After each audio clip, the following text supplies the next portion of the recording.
Tu sais établir l'équation différentielle du mouvement de ressort? C'est très, très simple. Regarde, je prends ici un ressort horizontal. Il est initialement au repos. Donc, le ressort n'est pas tendu. Maintenant, on a étiré le ressort avec la boule et voilà, qu'est-ce qui va se passer? Il y aura un mouvement oscillatoire.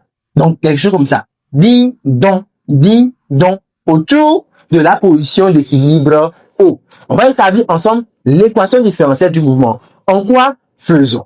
En fait, ici, le centre de gravité de la boule, on va dire que c'est G. La distance entre O et G, on la note X.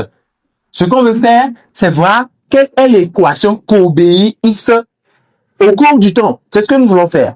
Et donc, on va appliquer, tenez-vous bien, le théorème du centre d'inertie. Donc, le théorème du centre d'inertie appliqué au système ressort-boule. On suppose ici qu'il n'y a pas de force de frottement, que le ressort a une masse négligeable. Alors, dans ce cas, le théorème du centre d'inertie nous fait savoir que la somme des forces extérieures, donc un bilan de force, il y a le poids de la boule, il y a la réaction normale, ok, donc du plomb, bien sûr, et il y a également la tension du ressort. Dans la somme là, ça fait la masse fois l'accélération. Est-ce que vous voyez ça? Donc, on va faire la représentation. Donc, il y a le poids. Le poids, en fait, c'est vers le bas, comme ça. Donc, ça, c'est le poids. Il y a la réaction normale, ok, qui, lui, est comme ça. Donc, la réaction normale. Et il y a la tension, en fait. La tension fait quoi? La tension du ressort rappelle, c'est une force de rappel, ça rappelle la boule vers sa position d'équilibre. Et donc, la tension du ressort, ça va vers haut, comme ça.